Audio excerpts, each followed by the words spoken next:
بسم الله الرحمن الرحيم الحمد لله نحمده ونستعينه ونستغفره ونؤمن به ونتوكل عليه ونعوذ بالله من شرور أنفسنا ومن سيئات أعمالنا من يهده الله فلا مضل له ومن يضلله فلا هادي له ونشهد أن لا إله إلا الله وحده لا شريك له ونشهد أن سيدنا مولانا محمدا عبده ورسوله أما بعد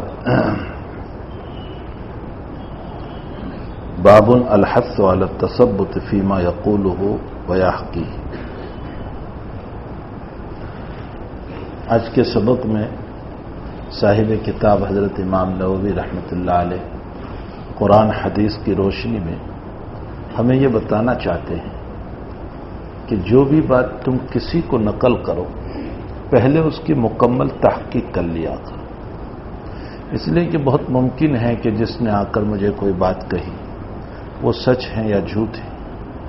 اگر میں نے اس بات کو بغیر تحقیق کے دوسروں کے سامنے بیان کر دی تو نتیجہ یہ ہوگا کہ میں خود جھوٹا ثابت ہو جاؤں گا اور اپنی ذات کو جھوٹ میں مبتلا کر دوں گا.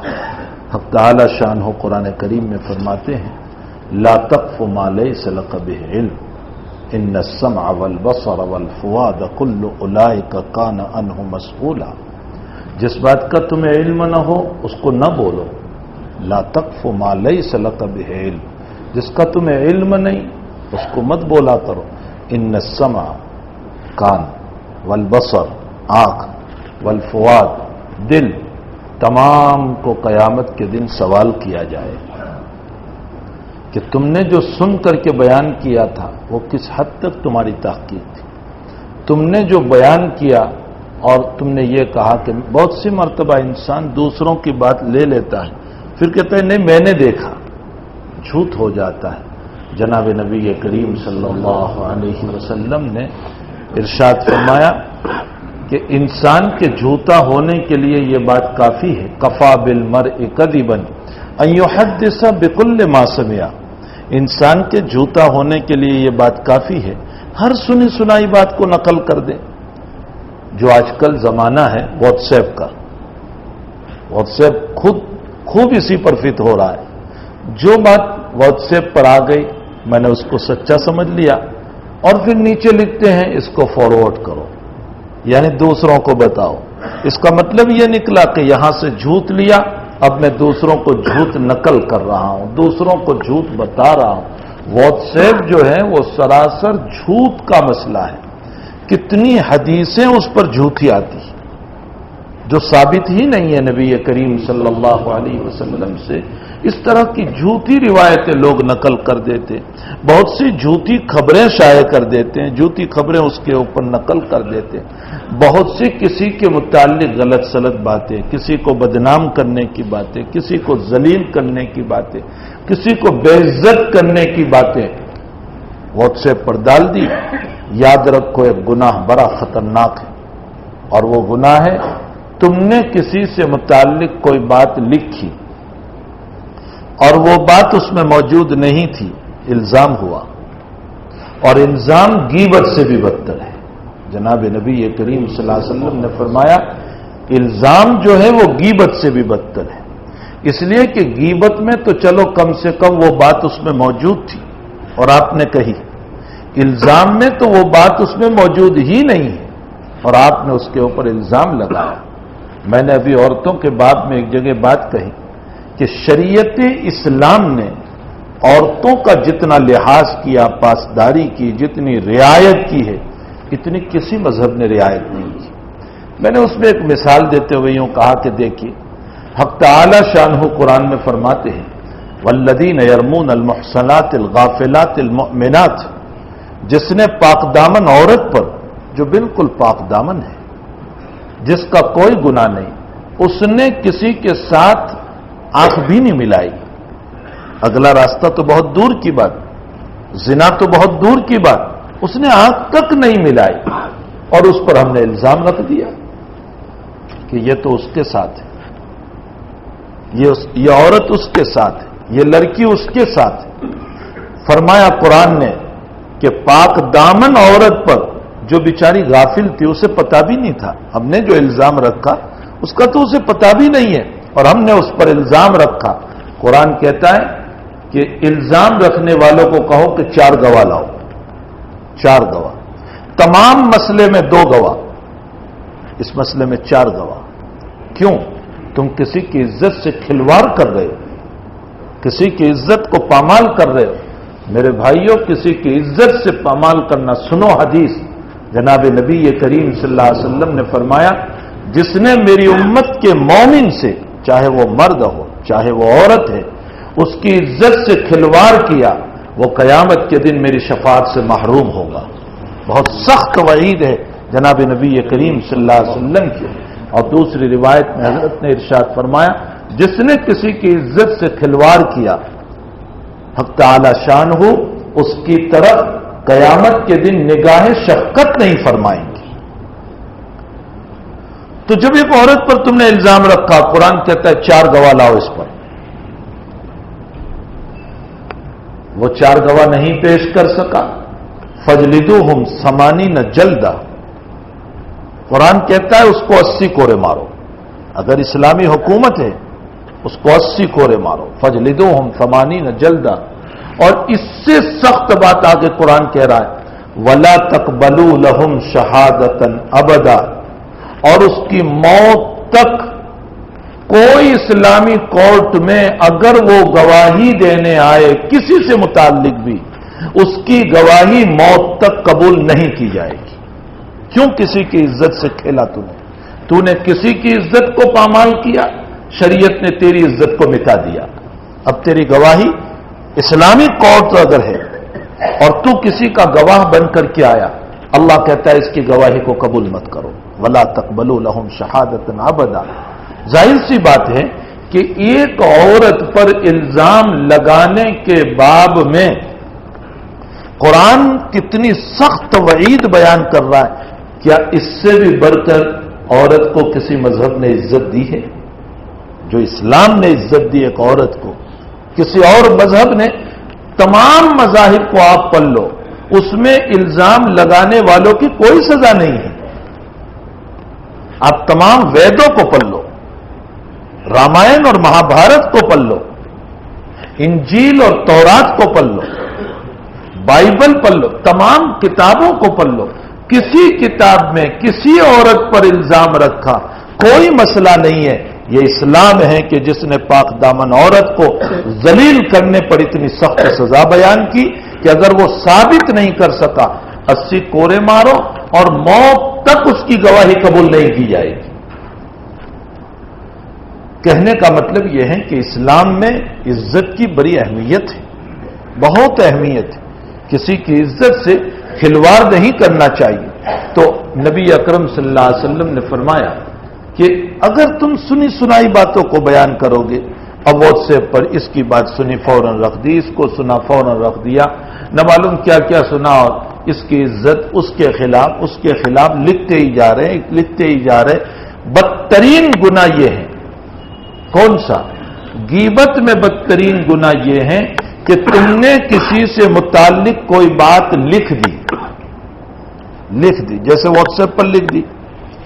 ایک تو زبان سے تم نے بیان کیا، وہ زبان سے بولا ہوا مسئلہ ختم، لیکن ایک تم نے لکھ دیا کسی سے متعلق برائی کو، جب تک وہ تحریر موجود رہے گی، وہ لکھان موجود رہے گا، ہر وقت تجھ پر غیبت کا گناہ اترتا رہے گا۔ چاہے ہم سوئے ہوں رات میں تو بھی اتر رہا ہے، اور ہم جاگتے ہوں تو بھی اتر رہا ہے، ہر وقت اترتا رہے گا۔ اب دنیا کیا ہے میں آپ کو بتاؤں، ہم نے واٹس ایپ پر کسی کی برائی رکھ دی، اچھا وہ ابھی تو کسی نے ڈیلیٹ کر دیا، لیکن لوگوں کے پاس پھر محفوظ کر لیا جاتا ہے، پھر جب وقت آتا ہے بعد میں کبھی کوئی مسئلہ پیش ہوتا ہے تو اس کو نکالتے ہیں اور کسی نہ کسی مسئلے سے فٹ کرنے کی کوشش کرتے ہیں، جوائنٹ کرنے کی کوشش کرتے ہیں۔ اس کا مطلب یہ ہے کہ وہ لکھا ہوا مر نہیں گیا، ختم نہیں ہو گیا، کہیں نہ کہیں زندہ ہے، پھر نکالا جائے گا۔ ہر 2-4 برس میں جب اس کو زندہ کیا جائے گا، جب وہ زندہ ہوگا تب ہمارے اوپر غیبت کا گناہ اترتا چلا جائے گا۔ بہت احتیاط کریں ان باتوں سے، بہت احتیاط کریں میرے بھائیوں۔ شریعت صرف نماز کا نام نہیں، صرف روزوں کا نام نہیں، صرف زکوٰۃ کا نام نہیں، صرف حج کا نام نہیں، اچھے اخلاق کا نام بھی شریعت ہے، اچھے اخلاق کا نام۔ حضور پاک صلی اللہ علیہ وسلم نے فرمایا ما یوضع فی المیزان اثقل من خلق حسن۔ سنو نبی کا جملہ، ما یوضع فی المیزان اثقل من خلق حسن۔ قیامت کے دن جب تیری نیکیوں کا پلڑا اونچا ہو گیا اور گناہوں کا پلڑا جھک گیا، فرمایا اللہ کے نبی نے یہ تیری نیکیوں کا پلڑا جھکانے کے لیے نماز نہیں، روزہ نہیں، زکوٰۃ نہیں، حج نہیں، نبی نے فرمایا اچھے اخلاق اگر ہوں گے تو جھک جائے گا۔ اچھے اخلاق، انسان کو اچھے اخلاق اپنانے کی ضرورت ہے۔ ہمیں چاہیے کہ ہم اچھے اخلاق اپنائیں، اچھے کیریکٹر ہمارے ہو۔ اگر ہمارے اچھے کیریکٹر ہوں گے تو اگر میری زبان سے میں کچھ بھی نہیں بولا، میرے اعمال خود ہی تبلیغ کا ذریعہ بن جائیں گے، میرے اعمال کے ذریعے سے دین پھیلے گا۔ تو فرمایا انسان کو چاہیے کہ جس بات کا علم نہ ہو، جانکاری نہ ہو، پورا پتہ نہیں ہے واقعے کا، فرمایا اس وقت تک انسان کو بولنا نہیں چاہیے جب تک تحقیق نہ ہو جائے۔ کفا بالمرء کذبا ان یحدث بکل ما سمع، نبی اکرم صلی اللہ علیہ وسلم کا ارشاد گرامی ہے، انسان کے جھوٹا ہونے کے لیے یہ بات کافی ہے کہ ہر سنی سنائی بات کو بیان کر دے، ہر سنی سنائی۔ بعضوں کے پیٹ کا ہاضمہ خراب ہوتا ہے، جو کہا گیا جب تک اس کو بیان نہیں کریں گے وہاں تک ان کو چین نہیں پڑتا ہے۔ بعضوں کا ہاضمہ خراب ہوتا ہے، ان کے سامنے کچھ بھی بولو، رات تک میں اگر کوئی نہیں ملتا ہے تو دیوار کے سامنے بھی بول کر سوتے ہیں، لیکن بولیں گے ضرور۔ بعضوں کا ہاضمہ ہی خراب ہوتا ہے، ان کو چین نہیں پڑتا جب تک کہ وہ کسی کے سامنے بول نہ لے۔ تو کفا بالمرء کذبا، بلکہ مسلم شریف کی ایک روایت میں ہے، حضرت ابو ہریرہ رضی اللہ تعالیٰ عنہ نے فرمایا نبی کریم صلی اللہ علیہ وسلم نے ارشاد فرمایا وہ انسان کبھی امام نہیں بن سکتا، رہبر نہیں بن سکتا، پیشوا نہیں بن سکتا، اسوا نہیں بن سکتا، مقتدا نہیں بن سکتا جب تک کہ تحقیق کر کے بات کو بولنے والا نہ ہو۔ اس لیے کہ اگر ہر سنی سنائی بات کو ہم بیان کرتے رہیں گے تو کچھ وقت تک تو لوگ ہماری سنیں گے، پھر پوچھیں گے اچھا کس نے بیان کیا، تو جب ہمارا نام آئے گا تو کہیں گے راوی ضعیف ہے، فوراً یہ کہہ دیا جائے گا کہ بھئی وہ تو ضعیف آدمی ہے، ایسے ہی باتیں بیان کرتا رہتا ہے، اس کی بات کا اعتبار نہیں۔ تو ہمارے اوپر راوی ضعیف ہے کا اطلاق ہو جائے گا اور پھر ہماری بات کو کوئی سنے گا بھی نہیں، کوئی قبول بھی نہیں کرے گا، اور جب بات قبول نہیں ہوگی تو ہم پیشوا نہیں بن سکیں گے، ہم رہبر نہیں بن سکیں گے۔ حضرت علی رضی اللہ تعالیٰ عنہ فرماتے ہیں اگر تمہیں قوم کا رہبر بننا ہو، پیشوا بننا ہو، مقتدا بننا ہو، 4 باتوں پر عمل کرو۔ علی تھے، علی تو بہت بڑے آدمی، نبی اکرم صلی اللہ علیہ وسلم نے عجیب و غریب ارشاد علی کے باب میں فرمایا وَأَقْزَانَا علی، ہم میں سب سے بہتر، حضور کہہ رہے ہیں ہم میں سب سے بہتر فیصلہ کرنے والے علی ہیں۔ آپ صلی اللہ علیہ وسلم ہم میں سب سے بہتر۔ رومن جب فتح ہوا، روم جو اس وقت کی سپر طاقت تھی، جب رومن فتح ہوا اور اس کا تاج ہاتھ میں آیا، حضرت نے پیشین گوئی دی تھی اپنے زمانے میں کہ روم فتح ہوگا، اس کے کنگن ہاتھ میں آئیں گے اور اس کا تاج ہاتھ میں آئے گا، تو اس کا تاج ہاتھ میں آیا، اس کے تاج میں 120 کلو سونا تھا، 120 کلو سونا۔ اب آپ کہو گے وہ پہنتا کیسے تھا؟ پہنتے نہیں تھے، وہ تو یوں لٹکایا ہوا ہوتا تھا، جو اس کی کرسی ہوتی تھی اس کے اوپر لٹکایا ہوتا تھا، اس کے نیچے جا کر بیٹھ جاتے تھے، یہ اس کے پہننے کا طریقہ تھا۔ 120 کلو جب رومن فتح ہوا اور وہ تاج ہاتھ میں آیا، حضرت عمر کا زمانہ، امیر المؤمنین حضرت عمر ہے، آپ نے فرمایا میرا جی چاہتا ہے کہ اس تاج کو ہم ویسے ہی یادگار کے طور پر باقی رکھیں، جیسے میوزیم میں چیزیں باقی رکھی جاتی ہیں، ہم اس کو کہ ہم نے سپر طاقت کو فتح کیا تھا، اس کے لیے ہم اس تاج کو باقی رکھیں۔ تو صحابہ سے مشورہ کیا، اس لیے کہ یہ تو مال غنیمت ہے، تو ظاہر سی بات ہے کہ سب کی رائے کی ضرورت ہے. حضرت عمر نے سب سے مشورہ کیا, عبد الرحمن ابن عوف سے, سعد بن ابی وقاص سے, جو بڑے بڑے صحابہ تھے ان سب سے مشورہ فرمایا. اخیر میں حضرت علی سے پوچھا. حضرت علی رضی اللہ تعالیٰ نے فرمایا, حضرت اسلام کی یادیں باقی رکھی جاتی ہے, کفر کی یادیں باقی نہیں رکھی جاتی. یہ تو کفر کی نشانی ہے, اس کو باقی رکھ کے ہم کیا کریں گے؟ اسلام کی نشانی ہو تو اس کو باقی. حضرت عمر رضی اللہ تعالیٰ نے فوراً فرمایا, اخزانہ علی, ہم میں بہترین فیصلہ کرنے والا علی ہے. تو حضرت علی رضی اللہ تعالیٰ نے فرمایا, اگر تم امام بننا چاہتے ہو, پیشوا, قوم کے مقتدا, امام کا مطلب یہ مصلی کا امام نہیں, قوم کا مقتدا, قوم کے بڑے, قوم کے رہبر اگر تم بننا چاہتے ہو, 4 صفات اپناؤ. یاد رکھو ان 4 صفات کو. فرمایا, ہنسنا کم کیا کرو, ہر وقت مذاق کرتے رہو گے, ہر وقت ہنسی مذاق میں لگے رہو گے, تمہارا وقار ختم ہو جائے گا. ہر وقت ہنسی مذاق اچھی نہیں ہوا کرتی, بقدر ضرورت ہنسیں. جناب نبی کریم صلی اللہ علیہ وسلم بھی مسکراتے تھے, ہنستے تھے. روایتوں میں ہے, بار بار حضرت کی روایتوں میں آتا ہے ہنسنا ثابت ہے. حضرت سے مزاح بھی ثابت ہے. کبھی حضرت صحابہ سے مزاح بھی فرمایا کرتے تھے. ایک صحابی رضی اللہ تعالیٰ عنہ آئے, فرمایا, اللہ کے حبیب, بیت المال سے مجھے سواری کے لیے اونٹنی دیجیے. حضرت نے فرمایا, اونٹنی کا بچہ دوں گا. تو وہ کہنے لگے, حضرت سواری کے لیے بچہ کس کام کا, مجھے تو اونٹنی چاہیے. حضرت مسکرائے اور فرمایا, اونٹنی کتنی ہی بڑی ہو, اپنی ماں کا تو بچہ ہی ہوگا. میں تجھے بڑی اونٹنی دوں گا, لیکن وہ تو اپنی ماں کا بچہ ہی ہوگا نا. ایک عورت آئی, بخاری شریف میں روایت ہے, انہوں نے آ کر کے فرمایا, یا رسول اللہ صلی اللہ علیہ وسلم, میں جنت میں جاؤں گی یا نہیں؟ حضرت نے فرمایا, کوئی بری جنت میں نہیں جائے گی. اب وہ رونے لگے, بری تھی وہ, عمر تھی ان کی صحابیہ کی. تو حضرت نے ارشاد فرمایا, ارے بریوی, یعنی کوئی بڑھاپے کے ساتھ جنت میں نہیں جائے گا, اللہ سب کو جوان بنا کر جنت میں بھیجے گا. سب کی عمر 32 سال کی ہوگی, حدیث شریف میں ہے, سب کی عمر 32 سال کی ہوگی. دنیا میں آفتاب کے نکلنے سے ہماری زندگی پر اثر پڑتا ہے اور روزانہ ایک ایک دن بڑھتا ہے, لیکن جنت میں آفتاب ہی کا مسئلہ نہیں, تو زندگی میں بڑھنے گھٹنے کا مسئلہ بھی نہیں ہوگا. بس 32 سالیں ہمیشہ یہی عمر رہے گی.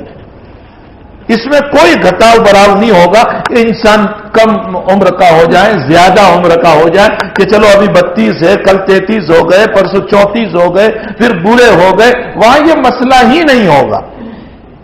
وہاں کا مسئلہ حق تعالی شانہ نے دنیا کے ان جمیلوں سے پاک اور صاف بنایا. تو حضرت بھی مزاح فرمایا کرتے تھے, لیکن ہماری طرح مذاق نہیں جس میں کسی کی توہین ہو جائے, جس میں جھوٹ ہو, جس میں کسی کی بے عزتی ہو. یہ ایسی مذاق نہیں. مذاق ہو, سچی بھی ہو اور ہنسنے کی بات بھی ہو, سچی بھی ہو اور ہنسنے کی بات بھی ہو. سیدنا عبد القادر جیلانی رحمت اللہ علیہ, بڑے پیر رحمت اللہ علیہ کے پاس ایک مرید آئے, اور مرید نے آ کر کے حضرت سے فرمایا, حضرت دعا فرمائیے نکاح ہو جائے. تو حضرت مسکرائے اور فرمایا, کل کو نکاح ہو جائے گا. فرمایا, حضرت ابھی تو کچھ طے نہیں ہوا ہے اور آپ فرما رہے ہیں کہ کل کو نکاح ہو جائے گا. حضرت نے فرمایا, میرے ایک مرید ہے, میں ان سے بول دیتا ہوں, وہ اپنی بیٹی تمہارے نکاح میں دے دے گا, کل تمہارا نکاح ہو جائے گا. دعا کرانے کے لیے آیا, حضرت نے مسکرا کر ایک بات پیش کر دی. ہمارے اکابر کے وہاں بھی ہنسنا ہوا کرتا تھا. ایک صاحب نے امام ابو حنیفہ رحمۃ اللہ علیہ سے سوال فرمایا کہ حضرت میدان جہاد ہے اور دشمن سامنے ہے, اور میں اس کو تیر مارنا چاہتا ہوں, اور اس نے مسلمان کے ایک چھوٹے سے بچے کو پکڑ لیا ہے, سامنے کر لیا ہے. اب میں تیر مارتا ہوں تو مسلمان بچے کو لگتا ہے, اس لیے کہ وہ یوں کر دیتا ہے, ڈھال بناتا ہے, میں تیر ماروں یا نہ ماروں؟ امام صاحب نے فرمایا, بسم اللہ بول کر تیر مار, دشمن کو لگا تو کامیاب, اور بچے کو لگا تو شہید ہو جائے گا. تو پلٹ کر اس آدمی نے سوال کیا کہ حضرت اس نے نبی کو پکڑ رکھا ہے, یعنی نبی کریم صلی اللہ علیہ وسلم کو اس نے پکڑ رکھا ہے, اب میں تیر مارتا ہوں تو نبی کو لگتا ہے, تو ماروں یا نہ ماروں؟ تو امام صاحب نے مسکرا کر فرمایا, جب نبی موجود ہیں تو مجھے کیوں پوچھ رہا ہے, نبی ہی سے پوچھ لینا. حضرت نے فرمایا, نبی ہی سے پوچھ لینا. کیوں؟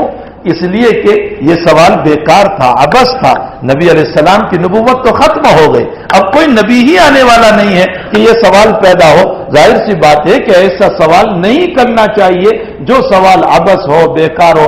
آج کل ہمارے کچھ سوالات ایسے ہی ہوتے ہیں، زندگی میں کبھی پیش آنے والے نہیں ہوتے، ایسے سوالات لوگ کر لیا کرتے. کسی نے حکیم الامت حضرت عبدالثانوی رحمۃ اللہ علیہ سے سوال کیا کہ حضرت یزید پر لعن طعن کرنا کیسا ہے؟ سوال یہ کیا کہ یزید پر لعن طعن کرنا کیسا ہے؟ تو حضرت نے یوں فرمایا کہ بھائی یزید پر لعن طعن سے تجھے کیا ملے گا؟ پھر حضرت نے آگے یوں فرمایا قیامت کے دن اللہ تجھے یہ نہیں پوچھے گا کہ تو نے یزید پر لعنت کی تھی یا نہیں کی تھی، لیکن اللہ ضرور تجھے یہ پوچھے گا کہ حضرت حسین کی قربانیوں پر اپنے آپ کو ڈالا تھا یا نہیں ڈالا تھا. اور پھر حضرت نے مسکراتے ہوئے فرمایا کہ اگر اللہ تجھے پوچھ لے کہ تو نے یزید پر لعن طعن کیا تھا یا نہیں تو کہہ دینا اشرف علی کو فتویٰ پوچھا تھا بتایا نہیں، میں اللہ سے نمٹ لوں گا. بتانے کا مقصد یہ ہے کہ بیکار کے سوال نہ کیا کرو. زندگی میں جن سوالوں سے کوئی فائدہ نہیں، ایسے سوالوں سے احتیاط کرنا چاہیے، ایسے سوالوں سے بچنا چاہیے. سوال ایسے کرو جو میری عبادت صحیح کرنے والے ہو، میرے اخلاق صحیح کرنے والے ہو، میرے اعمال صحیح کرنے والے ہو، میرے بزنس صحیح کرنے والے ہو، میری زندگی صحیح کرنے والے ہو، میری کھیتی کے مسائل صحیح کرنے والے ہو. سوال ایسے کرنے چاہیے. ایسے سوال سے کیا فائدہ جن سوالوں کا کبھی ہمیں کوئی مسئلہ ہی پیش آنے والا نہیں، اور اگر پیش آوے تو بھی زندگی سے متعلق تو کوئی مسئلہ ہوگا نہیں. اس لیے ایسے مسئلوں سے بہت احتیاط کرنا چاہیے. خیر، میں یہ کہہ رہا تھا کہ حضرت علی رضی اللہ تعالیٰ عنہ نے فرمایا اگر تم قوم کے پیشوا، رہبر اور مقتدا، اور تم یہ چاہتے ہو کہ لوگ تمہارے پاس آ کر بیٹھے، تمہاری عزت کرے، تم سے مشورہ کرے، فرمایا 4 صفات اپناؤ. پہلی صفت ہنسی مذاق کم کرو. ہنسی مذاق کم کرو، بوقت ضرورت ہنسو، لیکن ہر وقت ہنسنا، ہر وقت مذاق اڑانا، ہر وقت کہے اور ٹھٹھے لگاتے رہنا، یہ انسان کے وقار کو ختم کر دیتا ہے. نمبر 2، آپ نے فرمایا سنجیدگی اختیار کرو. انسان کو چاہیے کہ سنجیدگی اختیار کرے. ہر وقت اس طرح کی باتیں بہت بولتے رہنا. بخاری شریف کی روایت ہے کہ نبی اکرم صلی اللہ علیہ وسلم نے فرمایا اللہ کو 3 ادائیں پسند نہیں ہیں. کیل و قال، ہر وقت بولتے رہنا. کثرت سوال، بہت زیادہ سوال کرتے رہنا. وَإِضَاعَةَ الْمَالِ، اور مال میں فضول خرچی کرنا. یہ 3 چیزیں اللہ کو پسند نہیں. اس سے بھی وقار ختم ہو جاتا ہے. بعض لوگ جب بہت بولتے رہتے ہیں نا تو لوگ کہتے ہیں ربر آ رہا ہے بھائی ہٹ جاؤ یہاں سے، اس لیے کہ ابھی چپکے گا تو ہٹنے کا نام ہی نہیں لے گا، اور ابھی ہمیں بہت سارا کام ہے، 1 گھنٹے تک بیان شروع کرے گا تو ہمارا کام رہ جائے گا. اس لیے بہت سی مرتبہ لوگ پھر ان سے کنارہ کشی اختیار کر لیتے، ہٹ جاتے. اس سے ہمارا وقار ختم ہو جاتا ہے. تیسری چیز، پہلی چیز ہنسی مذاق کم کرو. دوسری چیز سنجیدگی اختیار کرو، بولنا بہت زیادہ نہ ہو. تیسری چیز حضرت نے فرمایا تقوی اختیار کرو. تقوی اختیار کرو گے اللہ لوگوں کے دلوں میں تمہارا رعب پیدا کر دیں گے. تقوی اختیار کرو.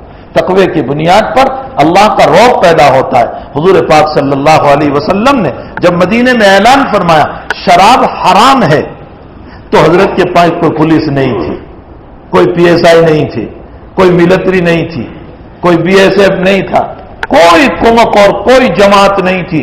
ایک اعلان ہوا نبی علیہ السلام کا کہ اللہ نے شراب کو حرام کیا اور لوگوں نے مٹکوں کو اٹھا کر کے پھینک دیا. کیوں؟ صحابہ کرام کی زندگی کو تقوی پر ڈالا تھا. تقوی بہت بڑی چیز ہے. تقوی کے ذریعے سے انسان کا رعب پیدا ہوتا ہے. اور اسی لیے حضرت شاہ ولی اللہ صاحب رحمۃ اللہ علیہ نے فرمایا بادشاہوں کی حکومت لوگوں کے جسم پر ہے، تقوی والوں کی حکومت لوگوں کے دلوں پر ہے. بادشاہ کی حکومت لوگوں کے جسم پر ہے اور تقوی والوں، اللہ والوں کی حکومت لوگوں کے دلوں پر ہے. اور کیسا تقوی! بزرگان دین کا تقوی، اللہ اکبر، ان کی زندگی کو جب ہم پڑھتے ہیں ایسے ہی نہیں تھے وہ کہ اللہ تعالیٰ نے ان کے ہاتھوں پر 10 لاکھ کوئی ہاتھ ایمان لے آئے. کوئی معین الدین چشتی رحمت اللہ علیہ بادشاہ کہہ رہا ہے یہاں میری اونٹنیاں بیٹھے گی، اونٹ یہاں سے. فرمایا اچھی بات ہے تیرے اونٹنیاں بیٹھے. اب ایسی بیٹھی کہ اونٹنی اونٹنے کا نام نہیں لے رہی، جانور اونٹنے کا نام ہی نہیں لے رہے. تو حضرت نے دعا فرمائی، جو آدمی آئے دعا فرمائی. یہ ایسے ہی 10 لاکھ آدمی حضرت کے ہاتھ پر ایمان لے آئے تھے. نظام الدین اولیاء رحمت اللہ علیہ کے ہاتھ پر ایسے ہی لوگ ایمان لے آئے تھے. یہ اکابرین کیوں؟ اس لیے کہ ان کے تقوی کا ایک رعب تھا لوگوں کے دلوں پر. اور چوتھی بات، حضرت علی رضی اللہ تعالیٰ عنہ نے فرمایا جھوٹ نہ بولو، جھوٹ نہ بولو، جھوٹ نہ بولو. 3 مرتبہ فرمایا جھوٹ نہ بولو، جھوٹ نہ بولو، جھوٹ نہ بولو، اس لیے کہ جھوٹ کی وجہ سے بھی تمہارا وقار ختم ہو جاتا ہے. تو سنجیدگی اختیار کریں، ہنسی مذاق بہت نہ ہو، تقوی اختیار کریں، جھوٹ نہ بولے. یہ 4 چیزیں وہ ہیں جس سے انسان مقتدا بنتا ہے، رہبر بنتا ہے، پیشوا بنتا ہے. لوگ اس کے پاس آتے ہیں، اس سے مشورہ لیتے ہیں. اللہ کرے کہ یہ 4 صفات ہم میں بھی پیدا ہو جائیں.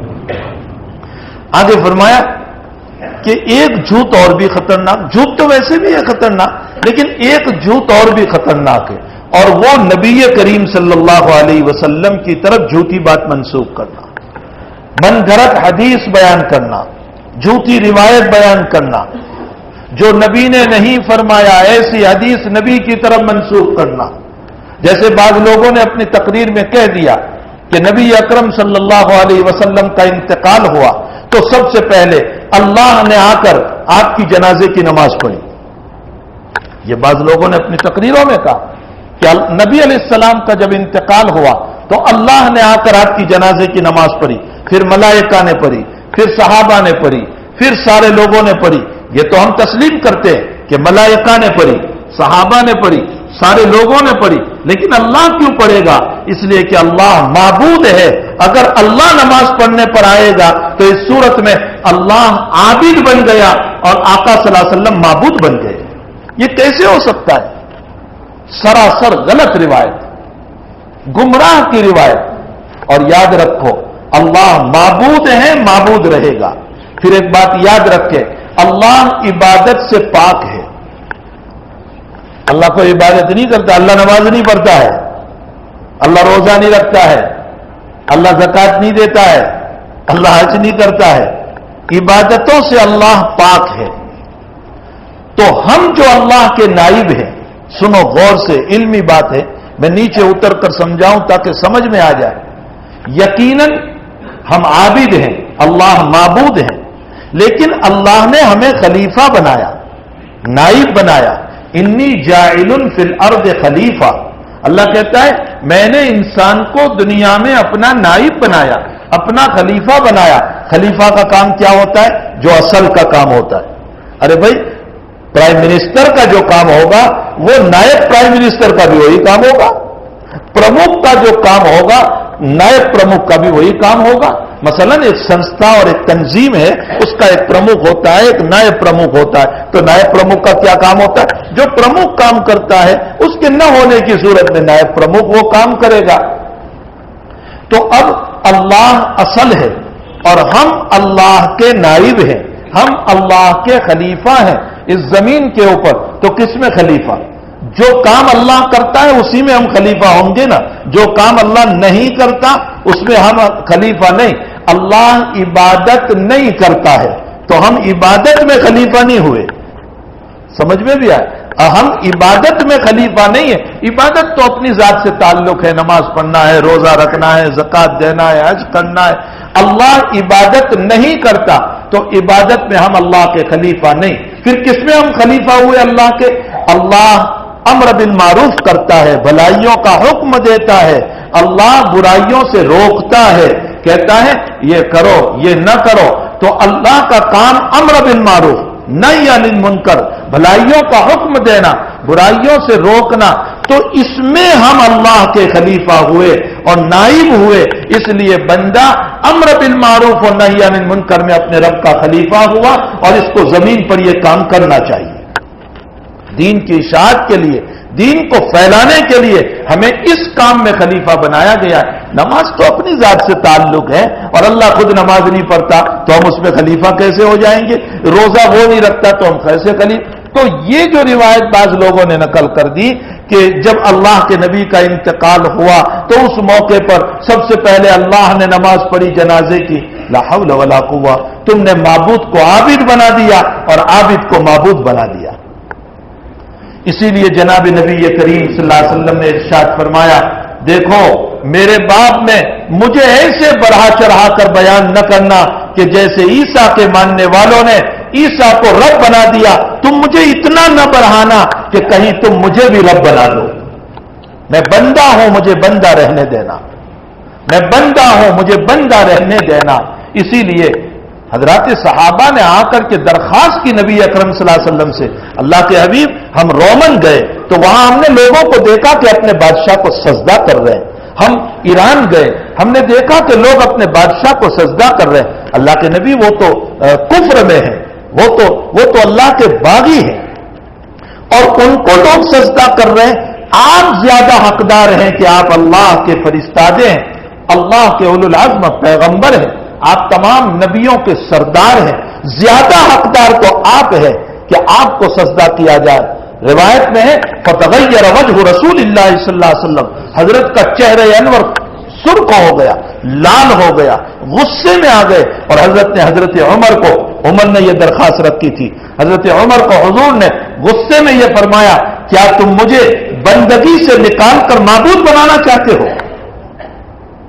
سجدہ صرف اسی اللہ کو ہوگا، سجدہ صرف اسی اللہ کو ہوگا۔ اور ایک جگہ پر پھر آپ نے ارشاد فرمایا کہ لو آمر احدا ان یسجد لاحد لامرت النساء ان یسجدن لازواجهن، میری شریعت میں اگر اللہ کے بعد کسی کو سجدہ کرنے کا حق ہوتا تو میں عورتوں کو حکم دیتا کہ اپنی بیویوں کو اپنے شوہروں کو سجدہ کرو۔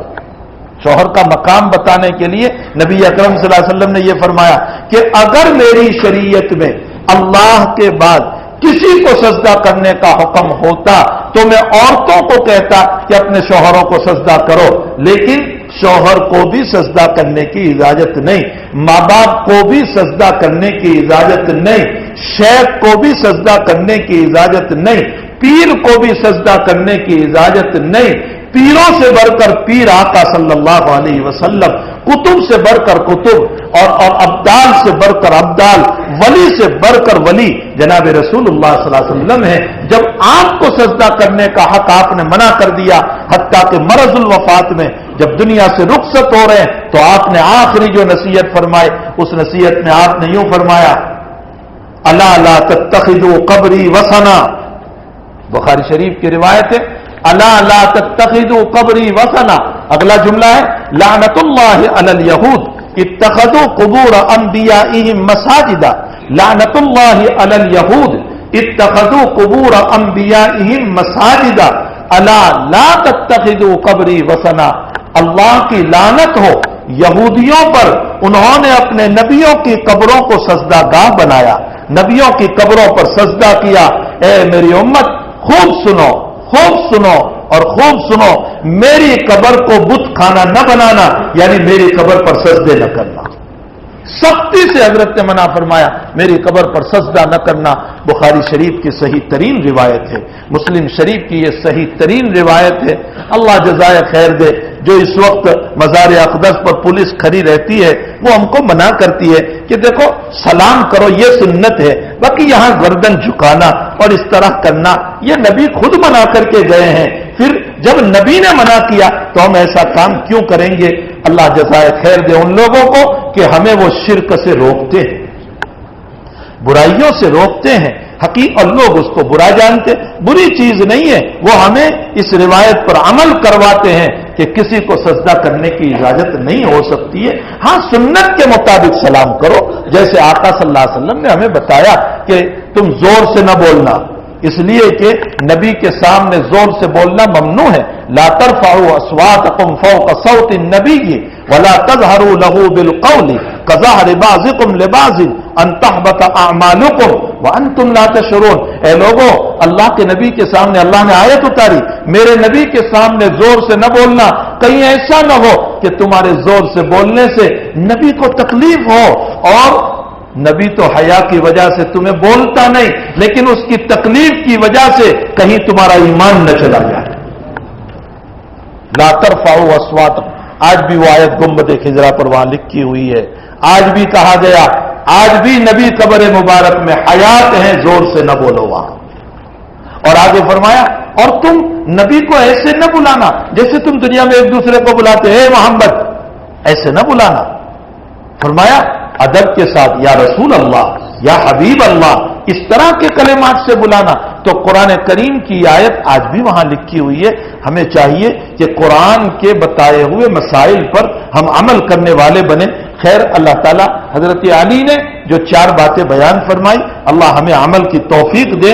آگے روایت میں فرمایا، حضرت سمورہ ابن جندب رضی اللہ تعالیٰ عنہ فرماتے قال رسول اللہ صلی اللہ علیہ وسلم من حدث عنی بحدیث یرا انہ کذبا فهو احد الکاذبین. فرمایا جس نے میری طرف جھوٹی حدیث بیان کی، میں نے نہیں کہا، اور اس نے جھوٹی حدیث میری طرف بیان کر دی، منسوخ کر دی کہ حضور نے کہا ہے. بہت سے لوگ بزرگوں کے اقوال کو نبی کی طرف منسوخ کر دیتے. ایسا نہ کرو. جو بات نبی نے نہیں کہی وہ موضوع روایت ہے، اور موضوع روایت کو بیان نہ کرو. اسی لیے علماء میں بحث ہے کہ اس طرح موضوع روایت بیان کرنے والا، جھوٹی روایتیں بیان کرنے والا، آیا اس کی توبہ قبول ہوتی ہے یا نہیں؟ محدثین میں یہ بحث ہے.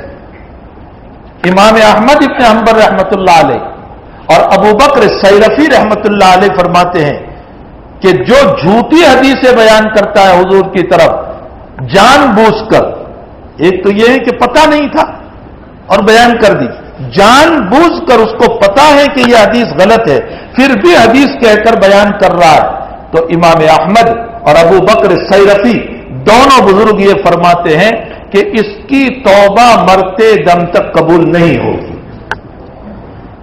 کیوں؟ دلیل بھی وہ پیش کرتے کہ اس نے نبی کو بدنام کیا، شریعت میں بدعت ایجاد کی، اور اسی کے ساتھ ساتھ تیسرا کام یہ کیا کہ شریعت نے اعلان کر دیا تھا الیوم اکملت لکم دینکم واتممت علیکم نعمتی ورضیت لکم الاسلام دینا. دین مکمل ہو گیا تھا، اور تو جھوٹی حدیث بیان کر کے یہ بتا رہا ہے لوگوں کو کہ ابھی دین مکمل نہیں ہوا. تو نے نبی کی ختم نبوت کا مسئلہ بھی اور ختم کتاب اور ختم حدیث کا مسئلہ بھی کھڑا کر دیا، اس لیے اس کی توبہ ہی قبول نہیں ہوتی. لیکن تمام علماء فرماتے ہیں کہ نہیں، توبہ قبول ہوگی. اگر وہ سچے دل سے توبہ کرتا ہے تو توبہ قبول ہوگی.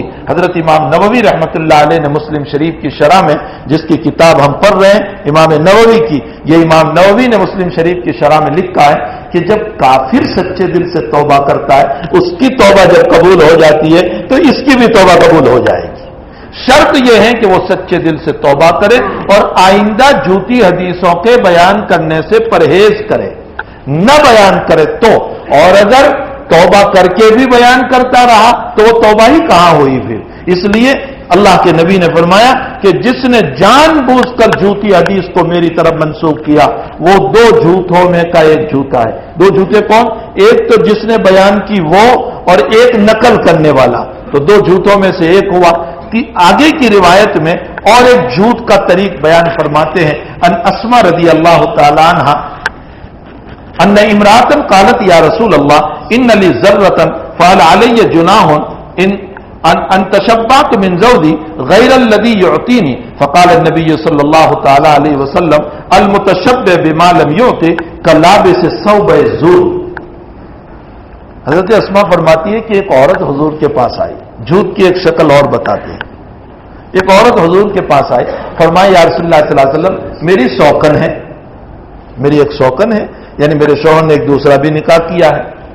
اب میں میری سوکن کو چڑھانے کے لیے اور میری سوکن کے دل میں میرے شوہر کی نفرت پیدا کرنے کے لیے میں اپنی سوکن کو یوں کہوں کہ ابھی جب یہ ہمارے شوہر سفر میں گئے تھے تو میرے لیے فلاں فلاں چیز لائے، حالانکہ وہ کچھ لائے نہیں ہیں، لیکن میں صرف اس لیے کہہ رہی ہوں جھوٹی بات تاکہ اس کے دل میں شوہر کی نفرت پیدا ہو، وہ لڑے اپنے شوہر کے ساتھ، اور جب وہ لڑے گی تو شوہر اس کو طلاق دے دے گا، اور جب وہ طلاق دے دے گا تو میں اکیلی رہ جاؤں گی.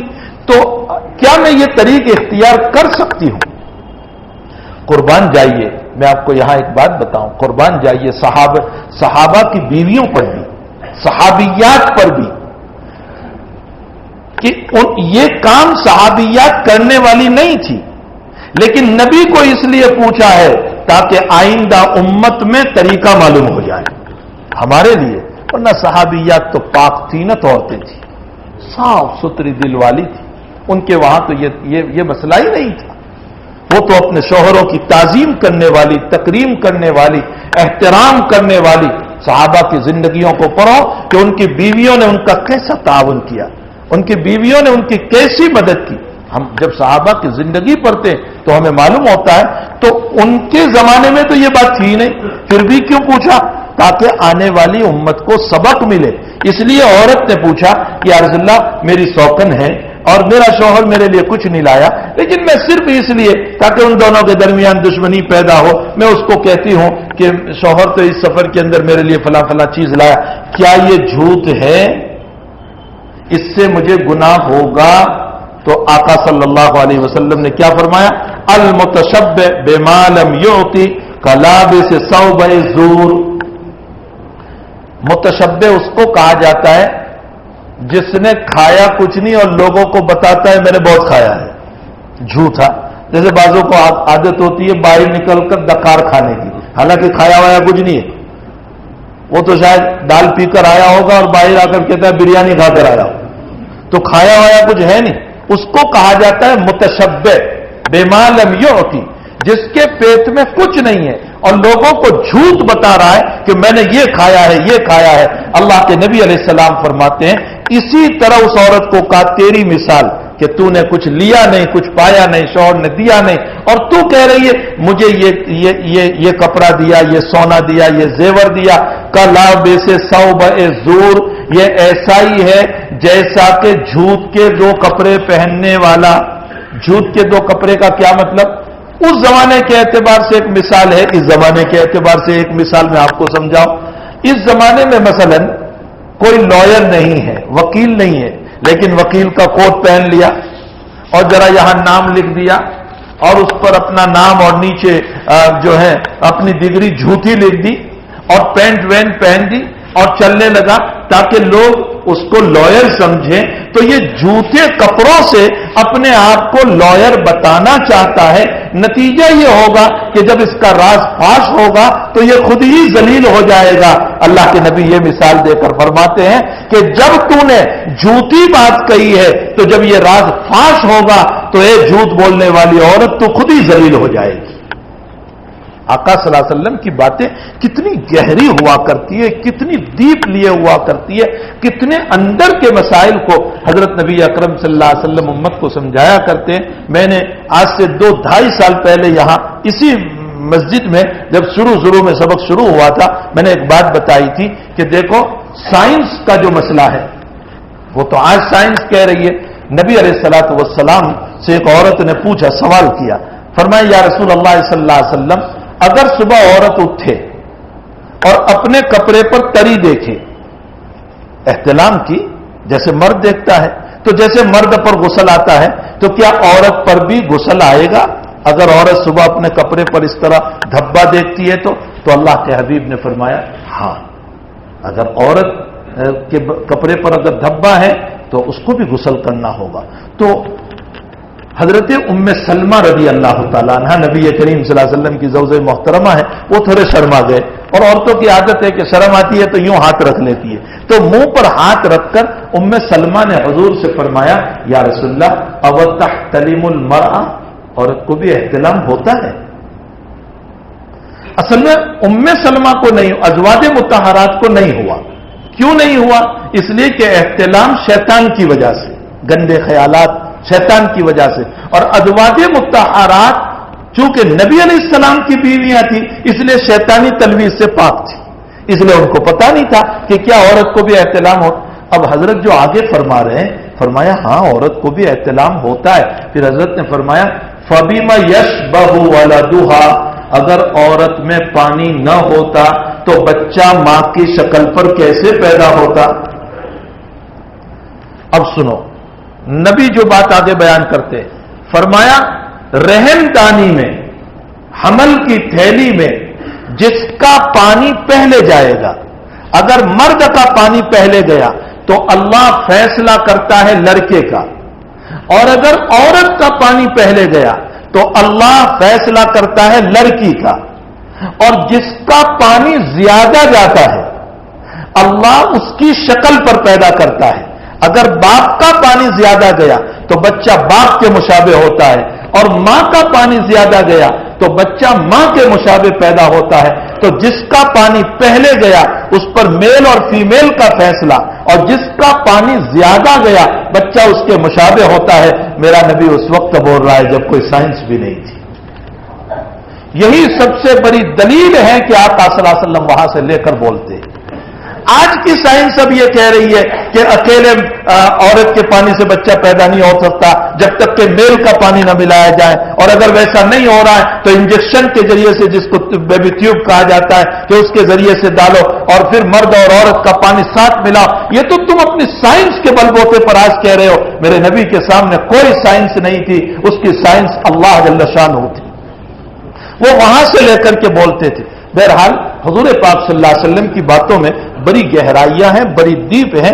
اللہ کرے کہ ہم شریعت، یہ جو آج کل لوگوں کو کنفیوژن جو ہو رہا ہے، غیر تو غیر، چلو وہ تو شریعت پڑے ہوئے ہی نہیں، مسلمانوں کو بھی کنفیوژن ہو رہا ہے، خود مسلمان بھی کنفیوز ہوتا رہتا ہے۔ اچھا ایسا بھی ہو سکتا ہے، اچھا ایسا کیوں کیا شریعت نے، ایسا کام کیوں کہا؟ یہ کنفیوزیت کی وجہ یہ ہے کہ اصل میں ہم شریعت کے ڈیپ میں نہیں گئے، شریعت کی گہرائی میں نہیں گئے، شریعت کے اندر نہیں اترے۔ اگر شریعت کی گہرائی میں اتریں گے تو اللہ کی ذات لامحدود، اس کا علم بھی لامحدود۔ ہم محدود ہیں، ہمارا علم بھی محدود ہے، ہماری عقل بھی محدود ہے، اور محدود عقل سے لامحدود ذات کے علوم نہیں سمجھ پائیں گے، اس کے قوانین ہم نہیں سمجھ پائیں گے، اس کے لا ہم نہیں سمجھ پائیں گے جب تک کہ ہم گہرائی میں نہیں جائیں گے۔ اس لیے ہمیں شریعت مطہرہ کو سمجھنے کی ضرورت ہے تاکہ ہم گہرائی میں اتریں، اور اندر اتر کر کے قرآن اور حدیث کے اندر کی چیزوں کو ہم سمجھیں گے تو انشاءاللہ تعالی ہمیں شریعت پر کوئی اشکال باقی نہیں رہے گا، اور صاف ستھری ہو کر شریعت ہمارے سامنے آ جائے گی۔ ایک اور حکمت مجھے یاد آئی، چلو میں عرض کر دوں، جب حکمت ہی کی باتیں چلیے۔ دیکھو شریعت مطہرہ میں عورت کو یوں کہا گیا کہ حالت حیض میں جو نمازیں ہیں وہ معاف ہے نا۔ ارے مسئلہ بھی معلوم ہے کہ نہیں کہ حالت حیض میں عورتوں کے اوپر نماز معاف ہے، اس کو پڑھنا نہیں ہے، اور بعد میں قضا بھی نہیں کرنا ہے۔ شریعت نے یہ کہا کہ نفاس میں اور حیض میں، حیض کی زیادہ سے زیادہ مقدار 10 دن اور کم سے کم 3 دن۔ اب کسی عورت کو 3 دن آیا، 4 دن آیا، 5 دن آیا، جیسے اس کی عادت ہے، تو حیض کے دن کی جو نمازیں ہیں وہ شریعت نے معاف کہی، اور بعد میں قضا بھی نہیں کرنا ہے، پڑھنا ہی نہیں اس کو۔ لیکن حیض اور نفاس کی حالت میں روزہ بھی تو نہیں رکھنا ہے، روزے سے بھی تو منع کیا گیا ہے۔ اچھا روزے سے منع کیا گیا، لیکن روزے کی قضا ہے۔ جب رمضان پورا ہو جائے تو تمہیں اگر 10 دن حیض آیا ہے تو تمہیں 10 دن کے روزے رکھنے پڑیں گے بعد میں۔ تو نماز معاف ہے، روزہ معاف نہیں۔ آخر کیوں ایسا کیا شریعت نے؟ اب ظاہر میں تو کسی کی سمجھ میں کیوں ایسا کیا؟ روزہ بھی عبادت ہے، نماز بھی عبادت ہے، ایک کو معاف کیا، ایک کو رکھنے کو کہا۔ بعض لوگوں نے یہ حکمت بیان کر دی کہ اصل میں نمازیں بہت ہو جاتی ہیں، اس لیے کہ اگر مان لو کسی کو پورے 10 دن حیض آیا تو 50 نمازیں ہو گئی اس کی۔ اب جب 10 دن ختم ہوئے تو 10 دن کے بعد جب یہ نماز پڑھنا شروع کرے گی تو اپنے وقت کی نمازیں پڑھے گی یا یہ 50 نمازیں پڑھے گی؟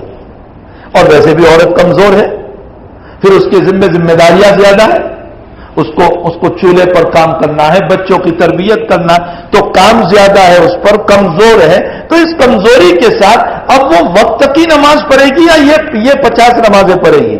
اچھا ابھی یہ 50 نمازیں پوری نہیں ہوئی کہ 20 دن کے بعد پھر حیض آ گیا تو پھر مزید وہ 50 نمازیں قضا ہو گئی۔ تو نماز کے پڑھنے میں اس پر حرج ہے، بخلاف روزے میں کوئی حرج نہیں، اس لیے کہ 10 دن بھی اگر حیض آیا تو 10 روزے اس کے گئے۔ رمضان کے بعد ہر مہینے میں 1 روزہ رکھے گی، ایک تو بھی 10 مہینے میں آتی رمضان تک میں پورے ہو جائیں گے۔ تو روزوں میں سہولت ہے اس لیے، اور نماز میں مشکل ہی ہے اس لیے نماز کو معاف کیا۔ لیکن شاہ ولی اللہ صاحب رحمۃ اللہ علیہ ایک عجیب حکمت بیان فرماتے ہیں۔ شاہ صاحب رحمۃ اللہ علیہ فرماتے ہیں کہ یہ بات نہیں ہے، اصل میں نماز کے لیے طہارت شرط ہے، پاکیزگی شرط ہے. پاکیزگی کے بغیر تو نماز ہوتی ہے؟ ارے بھائی بغیر وضو کے تو نماز نہیں ہوتی ہے، بغیر غسل کے نماز نہیں ہوتی. اور حیض کی حالت میں عورت پاک ہی نہیں ہو سکتی ہے. تو جب طہارت ہی نہیں ہے تو طہارت نہیں تو نماز نہیں، اور جب نماز ادا نہیں آئی تو قضا بھی نہیں آئے گی. اور روزے کے اندر طہارت شرط نہیں ہے. اگر انسان دوپہر میں سویا تھا روزے کے ساتھ اور احتلام ہو گیا تو بھی روزہ ہو جاتا ہے یا نہیں؟ روزہ تو ہو جاتا ہے. تو روزے کے لیے طہارت شرط نہیں ہے، پاکیزگی شرط نہیں ہے، بغیر پاکیزگی کے بھی روزہ ہو جاتا ہے. لیکن اللہ نے چونکہ حکم دیا کہ رمضان میں حالت حیض میں روزہ نہ رکھ، باقی طہارت شرط نہیں ہے، تو اثر روزہ تو آ ہی گیا تھا. اور جب اثر روزہ آ گیا تھا تو اصل آنے پر اب اس کی قضا بھی آئے گی. یہاں نماز ہی نہیں آئی تو قضا بھی نہیں، یہاں نفس روزہ آ گیا تو اس کی قضا بھی آئے گی. تو شریعت مطہرہ میں جو ڈیپ اور گہرائی ہے نا، اگر ہم اس کو سمجھ لیں تو خدا پاک کی قسم شریعت کے کسی مسئلے پر ہمیں اشکال نہیں ہو سکتا ہے. لیکن چونکہ ہم نے شریعت کو نہیں سمجھا اس لیے ہمیں مسئلے میں کنفیوژن ہوا کرتا ہے، ہمیں اشکالات ہوا کرتے ہیں، ہمیں طرح طرح کے اس طرح کی باتیں ہوا کرتی ہے. جیسے میراث کا مسئلہ لے لو کہ اللہ نے لڑکے کو ڈبل حصہ دلایا، لڑکی کو سنگل حصہ دلایا. باپ کی میراث میں سے لڑکے کو ڈبل اور لڑکی کو سنگل. کیوں ایسا؟ اس لیے کہ باپ کے مرنے کے بعد لڑکے پر ذمہ داری زیادہ ہے. باپ کے رشتہ داروں سے حسن سلوک، لوگ آئیں گے ان کے ساتھ باپ کی طرح تقاضوں کو پورا کرنا، اور بہت سارے باپ کے تقاضے ہیں اس کو پورا کرنا ہے. بخلاف لڑکی پر کوئی ذمہ داری نہیں ہے باپ کی. باپ کے مرنے کے بعد لڑکی پر کوئی ذمہ داری نہیں ہے. تو جس پر ذمہ داری شریعت نے ڈالی اس کو شریعت نے یہ کہا کہ ہم تجھے 2 حصے دیں گے، اور جس پر کوئی ذمہ داری نہیں اس کو 1 حصہ دیا. اب اگر اس حکمت کو ہم سمجھ لیں تو کبھی یہ سوال نہیں ہوگا کہ اللہ نے لڑکے کو ڈبل کیوں دلوایا اور لڑکی کو سنگل کیوں دلوایا. تو شریعت مطہرہ کے اندر بڑی گہرائی ہے، بڑی بصیرت ہے. اللہ کرے کہ ہم دین کو سمجھنے والے بنیں تاکہ ہمیں شریعت حقہ کے اوپر سے اشکالات ختم ہو جائیں، اور اللہ ہمیں سچ بولنے کی توفیق دے. جھوٹ سے اللہ ہم سب کی حفاظت کرے، اور خصوصاً حدیث پاک میں جھوٹ بولنے سے ہمیں بہت ہی بچنا چاہیے. وصلی اللہ علی النبی الکریم برحمتک یا ارحم الراحمین. بہت سارے بھائیوں نے دعاؤں کا کہا ہے، بیمار ہیں ان کے لیے دعا فرمائیں. اللہ تعالیٰ سب کو شفائے دائمہ عطا فرمائیں. درود شریف پڑھ لیجیے. الحمدللہ رب العالمین والعاقبۃ للمتقین والصلاۃ والسلام علی سید الانبیاء والمرسلین وعلی آلہ وصحبہ اجمعین. ربنا آتنا في الدنيا حسنة وفي الآخرة حسنة وقنا عذاب النار. اللهم إنا نسألك العفو والعافية في الدين والدنيا والآخرة. توفنا مسلما والحقنا بالصالحين غير خزايا ولا ندامة ولا مخزومين. اے اللہ تیرے یہ بندے تیرے دین میں، تیرے حدیث کی محبت میں، تیرے قرآن کی محبت میں اللہ اپنے کاروبار کو چھوڑ چھوڑ کر دوڑ کر آتے ہیں. اللہ ان کے آنے کو قبول فرما لے، اللہ ان کے آنے کو قبول فرما لے، اللہ ان کے آنے کو قبول فرما لے. اللہ قرآن کی برکت سے ہم سب کی مغفرت فرما، حدیث مبارکہ کی برکت سے ہم سب کی مغفرت فرما. اللہ ہمیں سچ بولنے والے بنا دے، جھوٹ سے ہماری حفاظت فرما، غیبت سے ہماری حفاظت فرما، چغلی سے ہماری حفاظت فرما. اللہ غلط باتوں سے ہماری حفاظت فرما. اللہ سنی سنائی باتوں کو بیان کرنے سے اللہ ہم سب کی حفاظت فرما. اللہ حضور پاک صلی اللہ علیہ وسلم کی طرف غلط باتوں کے منسوخ کرنے سے اللہ ہم سب کی حفاظت فرما. اللہ ہماری شریعت کی حفاظت فرما، ہمارے قرآن کی حفاظت فرما، ہمارے حدیث کی حفاظت فرما. اللہ ہماری شریعت ہماری وجہ سے بدنام ہو گئی. تیرے حبیب نے یہ فرمایا ہے اذا عظمت امتی الدنیا، اے میرے امتیوں جب تم دنیا کو ترجیح دو گے اور دنیا کو آگے بڑھاؤ گے اور دین کو پیچھے دھکیل دو گے تو اسلام اور ایمان کا رعب ختم ہو جائے گا. اللہ آج اسلام کا رعب اسی لیے ختم ہو گیا کہ اللہ ہم لوگوں نے دنیا کو اوپر بڑھا دیا اور دین کو نیچے کر دیا. اللہ ہمیں دین مبارکہ کی خوب تعظیم کی توفیق عطا فرما. اللہ اس پورے مجمع کو قبول فرما، سب کی جائز تمناؤں کو پوری فرما، سب کی حاجتوں کو پورا فرما، سب کی پریشانیوں کو دور فرما، سب کے کاروبار میں برکت عطا فرما، سب کی آل اولاد کو نیک صالح مطیع فرما بردار بنا۔ اے اللہ ہماری بیویوں کی مغفرت فرما، ہمارے بچوں کی مغفرت فرما، ہمارے اہل و عیال کی مغفرت فرما، ہمارے رشتہ داروں کی مغفرت فرما، ہمارے ماں باپ، اقارب، ملنے والے، دوست و احباب، شاگردوں کی، استاذوں کی، تعلق رکھنے والوں کی اے اللہ پورے مجمع کی مغفرت فرما دے۔ اے اللہ جو مرحوم ہو چکے ہیں سب کی قبروں کو نور سے منور فرما، سب کے درجات کو بلند فرما، جب تک جلائیں آبرو عزت و ایمان کے ساتھ جلانا، اور جب اٹھائیں تو ایمان پر موت عطا فرمانا، تلاوت پر موت عطا فرمانا، سجدوں میں موت عطا فرمانا، نبی کے گلیوں کی موت عطا فرمانا، اللہ مدینے کی موت عطا فرمانا، اللہ کتے اور بلوں جیسی اجرنے والی موتوں سے اللہ ہم سب کی حفاظت فرمانا، عزت و ایمان والی موت عطا فرمانا۔ اللہ تمام ہماری پوری زندگی کو پاکیزہ بنا دے، حیا والی بنا دے، پاک دامن بنا دے، غلط راستوں پر چلنے سے اللہ ہم سب کی حفاظت فرما۔ اللہ جو مانگا اپنے فضل سے نصیب فرما، نہیں مانگا اپنے فضل سے عطا فرما۔ اللہ ہم سب کی دعاؤں کو اپنے فضل و کرم سے قبول فرما۔ اس مجلس میں اللہ تیرے بہت سارے مخلص بندے بیٹھے ہیں، اس کی آمین تجھے بہت پیاری ہے، اللہ ان کی آمینوں کے ساتھ ہم سب کی آمینوں کو بھی قبول فرما لے۔ آمین یا رب العالمین۔ وصلی اللہ علی النبی الکریم برحمتک یا ارحم